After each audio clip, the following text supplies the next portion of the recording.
সিরিয়ালে শপিং এ যাওয়া। জবা, তুমি তৈরি তো? হ্যাঁ পিঁপড়ে বাবু, আমি একদম তৈরি। ওকে, চলো তাহলে এখন আমরা বেরিয়ে পড়ি শপিং এ। ঠিক আছে, চলুন। আচ্ছা, বেরোনোর সময় হাঁচি দিয়ে দিলাম। কেমন অমঙ্গল আসতে চলেছে আমাদের জল্লাদ বংশে। আমার মাথাটা। কি হলো জবা? বলছি পিঁপড়ে বাবু, যাবার আগে আমি একটু রাধা মাধবকে প্রণাম করে আসি। আচ্ছা ঠিক আছে, যাও। ঠিক আছে। আমার কাছ থেকে পিঁপড়ে বাবুকে কেড়ে এখন শপিং এ যাওয়া হচ্ছে। আমিও দেখি জবা, তুই কি করে শপিং এ যাস।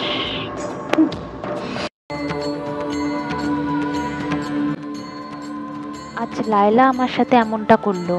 লায়লা আমার কাছ থেকে পিঁপড়ে বাবুকে কেড়ে নিতে চায়। এ ভগবান, পিঁপড়ে বাবুকে রক্ষা করো তুমি। চলুন পিঁপড়ে বাবু। কি ব্যাপার লায়লা, তুমি? জবা কোথায়? ওই জবার হঠাৎ পেটটা খারাপ করছে তো, তাই আমাকেই আপনার সাথে এই শপিংটা করে আসতে বললো। ও আচ্ছা, এক মিনিট। Hello mister Montu. আচ্ছা আচ্ছা আচ্ছা, ঠিক আছে। তাহলে এখন আমরা বেরোই।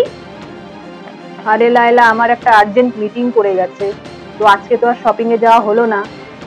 এক কাজ করি, আমি ওই শাড়ির দোকানের লোকদেরকে বলে দিই বাড়িতে চলে আসতে, আর তুমি জবাকে বলে দিও আমি অফিসে বেরোচ্ছি। আজকের প্ল্যানটাও আমার সাকসেস হলো না। ওই জবাই রাধা মাধবকে কিছু একটা বলেছে। জবা, পিঁপড়ে বাবুকে তোর থেকে আমি কেড়ে নেবো, মাই চ্যালেঞ্জ।